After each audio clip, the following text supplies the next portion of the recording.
Are you interested in doing a double doctoral program? If so, stick around, let's chat about that today on this episode of Navigating Academia.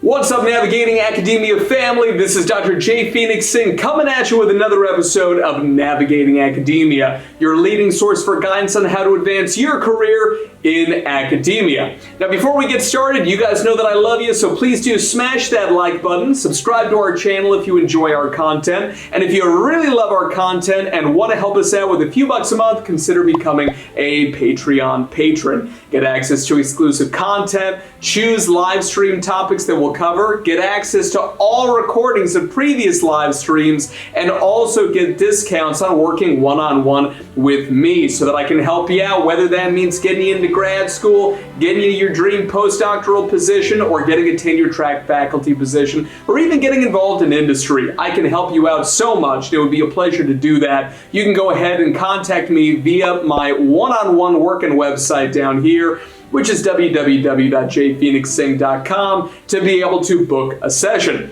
So, without further ado, let's get into it. I received a valued viewer's question, and you guys can ask your own just by writing down in the comments below. Besides, it helps us out a ton with the YouTube algorithm if you do. And also, if you have a high sensitivity question that would be of interest to the thousands upon thousands of channel subscribers that we've got, this is something where we can all help one another. And this is so important here in academia, which can oftentimes be such a polarizing environment. So today we're going to be discussing what it means to do a double doctorate. So there was a viewer who asked me about this, and presumably she's interested in maybe pursuing such a thing herself. She asked me elsewhere in her comment about what I thought about doing a clinical psychology Ph.D. first, and then transitioning into doing research in cognitive neuroscience. And so I responded to that comment saying that doing it in that order may not be in her best interest, because obviously the rates of getting into a clinical psych PhD program, particularly one in the United States, hovers around 4%. Last year was even lower. So it's one of these things that if you have a 96% rejection rate and you just want to do research, then to be honest with you, you should just go for a cognitive neuroscience research doctorate instead of going for something like a double doctorate. And that's the first point that I want to make for you guys today. The first thing that I want you to ponder if you're thinking about doing a double doctorate like I did. Now, obviously, if you're going to do a double doctorate, this much means that you are incredibly passionate about a variety of different interlocking subjects. And I want to tell you that I really respect that, and I really appreciate how desirous you have to be about expanding your horizons to be able to even consider doing something like this. But the thing that I want you to take into consideration here is this a want or a need? For example, my first double doctorate that I applied for was at my dream school, which was at University of Minnesota. The program had over 500 applications that year, and I was really lucky to be one of the ones who was successful and actually applying for the program. So the likelihood of getting in was what, 0.2% or something like that? I mean, just ridiculous, right? But that's, what we're dealing with these days in terms of getting into some of these types of doctoral programs. And that was a double doctorate in developmental psychopathology and clinical child psychology. And I want to be a child psychologist. My first textbook is on child psychology. I mean, that's really what I wanted to do. And I had my dream mentors there. There were two of them. Oh my gosh, I mean, everything was set up. And then I got into Oxford and I thought, hey, I'll be like Harry Potter. Let's go to Oxford. And sure enough, I ended up staying there for my first doctorate. And then later on, I did a second doctorate in clinical psychology, which was at the University of Constance. So that's kind of my doctoral background. So I do have two doctorates. The thing is, at the end of the day, is that my first doctorate was a research doctorate in forensic psychiatry from Oxford. Now, why did I do a second doctorate? Because I also wanted to be able to get clinical experience. So I went and did a clinical psych PhD. The reason that I did that is that there was a gentleman by the name of Norm Poitras, who's a brilliant emeritus guy in my field in forensic psych. And what ended up happening was that the day that he retired, him and I went out for breakfast at this place, I think it was called like the Bluebird Cafe, Blue something. cafe, and I'll never forget that we went there like 7 a.m. in the morning. It was like really early. And I still remember it had like sticky floors. These are the weirdest things that you remember, but it's like random place, early in the morning, sticky floors, legend in my field, what the heck is going on? And we sit there and he basically tells me that he's read my stuff, he thinks it's good, but he thinks that I could really benefit from getting more clinical experience. And the easiest way for me to do that would be to do an actual clinical practicum as part of a secondary doctoral program. So when I was working in Switzerland as one of the leaders when it came to research in their Department of Corrections, I decided that this would be a good time to be able to enroll at a school that was a 45-minute train ride away, which was the University of Constance in Germany. Really a hop, skip, and a jump from Zurich, and both countries are absolutely beautiful. I've lived in both in my career, and it's been a blessing to be able to do so. And so that's why I've got 2 doctorates. But this was something where it was much more of a want than it was a need. I did not need the secondary doctorate in terms of, being a clinician. This is something that's like, wow, this would be amazing. But at the same time, I do not do clinical work anymore. I definitely do a lot of coaching. I do a lot of academic coaching with you guys. I'm a certified matchmaker. I do a lot of dating and relationship coaching. I do a lot of teen coaching in case you got kiddos who are teenagers. They're not sure what they want to do with their lives. This is something that I help out with all the time. That kind of coaching work I do, but in terms of clinical work, I do little to no clinical work anymore. So realistically, and I run my businesses, so realistically it was not something that I really kind of had to do. It was something that I really wanted to do to be able to make my research more applicable. And now, having written 5 books, over 85 articles, it's something where that has paid off in terms of my research career, I would say, because it's made my work a lot more accessible to individuals who are actually in my field of psychology or any kind of behavioral health, social work, counseling, psychiatry, so you name it, right? So is it a want or is it a need? If it's just a want and not a need, you need to take other things into consideration. You guys know me here on this channel. A lot of folks, myself included, when I was thinking about doing the doctorate, guys, I was in like the zone. I was in like, academia 101. Let's do this thing. Let's get the degree. Let's do this, right? But the thing is that when I was applying to my first doctorate, I was also 20 years old. Right now, I'm going to be 35 in a few months, which, the time, you guys can notice, the time goes so fast, really. It seems like yesterday I turned 30 and I was like, whoa, 30s, what happened? And now it's 35 and I'm like, wasn't that just yesterday? It feels like it goes so fast. But especially when you're in your 20s, 20s is a really difficult decade. You're trying to figure out who are you, what do you stand for in terms of your morals, you're trying to build up your character traits. In addition to that, you're trying to get your money right. You're also trying to get your education. You're trying to figure relationships out. It's a tumultuous decade. And so because of that, it may be really tempting to be able to kind of hide ourselves away in education, which, to be honest with you, is pretty much what I did in addition to having my different jobs. Now, what I'll say is that in terms of that concept of trying to optimize yourself, you guys know that I always talk about these 7 different dimensions of optimization, which are your physical health, your mental health, your spiritual health, your occupational and educational health, which includes your finances, and 3 types of social health, which are social family health, social health in terms of your romantic partner, and also social health in terms of your platonic friends. And I can tell you guys that if you're in a position like I am, let's say now, where I'll be 35, and let's say you're an advanced student, you really got to think about kind of what do you want in your life. Like I got to think about if I was going to go and do another degree now, maybe I want to go to law school or get an MBA or I don't know, become a dentist, God knows. I'd be a terrible dentist. Never let me be a dentist for you if I go that route. If you ever see Jay Phoenix sing DDS, I want you to run as fast as you can in the opposite direction and tell all your friends to do the same.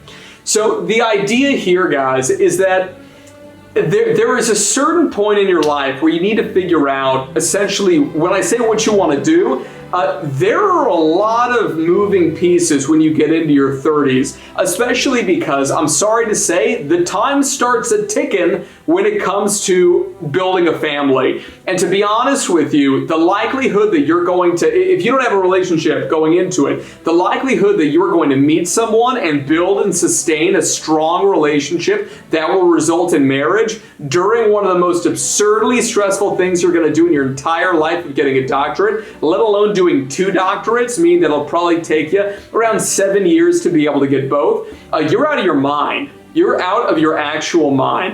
Does it happen? Yes. And you can also win the lottery, but it's not a sound retirement strategy, right? This is one of these things where you need to think practically. At the end of the day, just to be honest here, from experience, it is not fair to bring in somebody else into the chaos of your life, which will be doing doctorates, okay? 1 doctorate or multiple doctorates. If they were with you before the doctorate began, that is different. And I recommend that you watch or have them watch the video on this channel about what do you do or what should you know if your partner's been accepted to a graduate school program, particularly a doctoral program. That's a great and underrated video on this channel insofar as how many views it's got.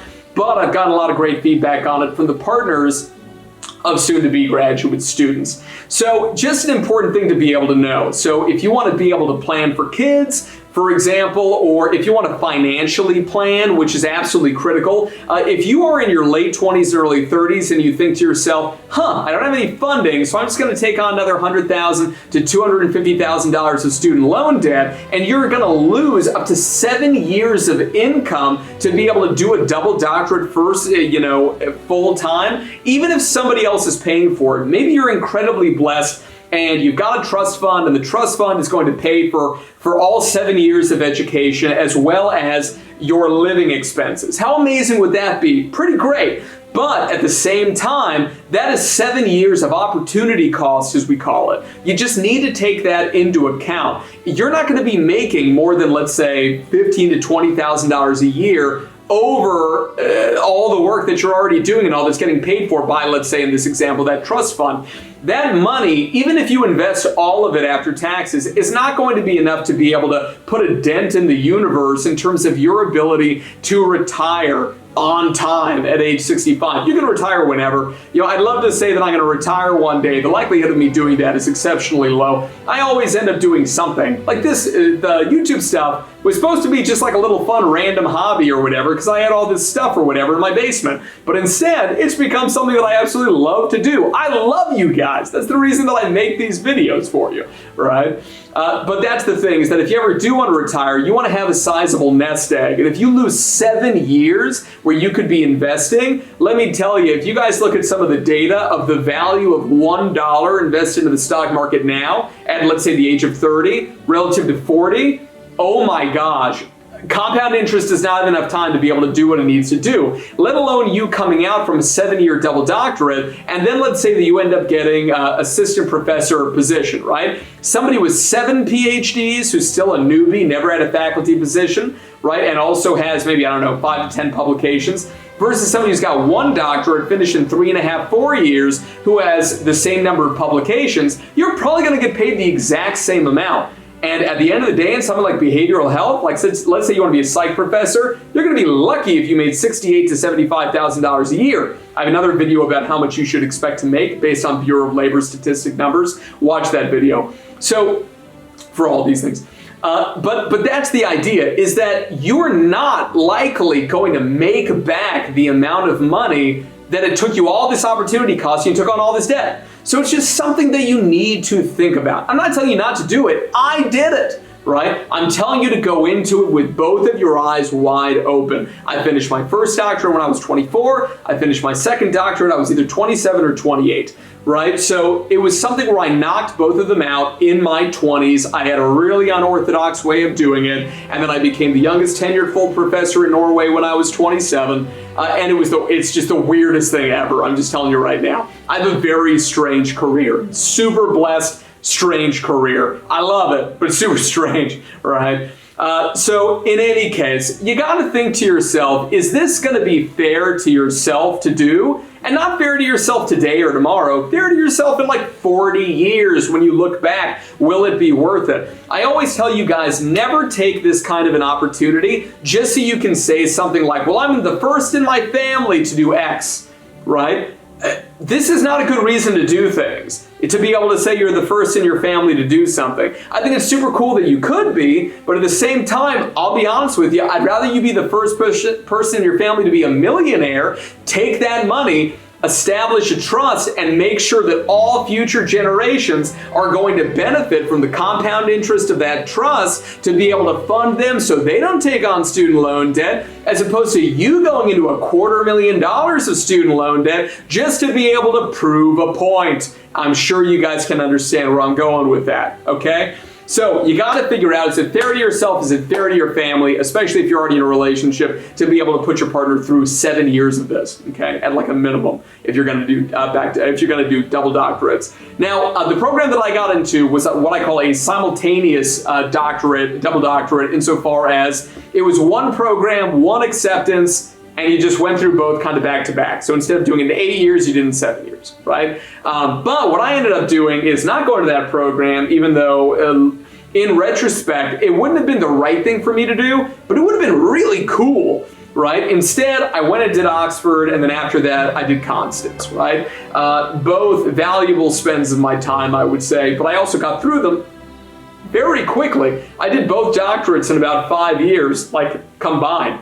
But I did them back to back. These were two programs at two different universities. So you got to think about, if you want to do a double doctorate, if it's something where you have to go through a whole new round of applications and such, that's going to mean that it's going to be at least a 1 year gap in between those programs, like at a minimum. And if you're doing a clinical degree, you got to consider, like, let's say you want to be a psychologist in the US, you got to study to be able to take the EPPP, and you got to do your clinical practicum. And these things take years to be able to do, especially if you want to specialize. I got a buddy of mine, he wants to be a neuropsychologist, and his boards or whatever have been kicking his butt for the last 2 years. And it's one of these things where it takes so much time just to be able to get started. So really, at the end of the day, my big message here is just think about this, okay, before you go into it. Not telling you not to do it, but I am giving you all the information so you can make an educated decision because I care about you. If you want to talk even more about it, please don't hesitate to get in touch with me via the website below, so this way we can talk more about it, just one-on-one. Nobody else needs to know.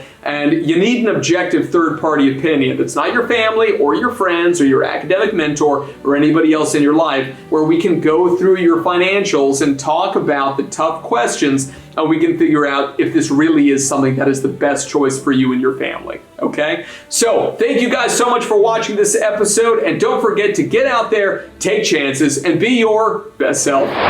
Thank you so much for stopping by, everyone. It's a pleasure to have you here as always. If you enjoyed this video and you'd like to see more in this series on navigating academia, please click on one of these links over here to be able to view more original content.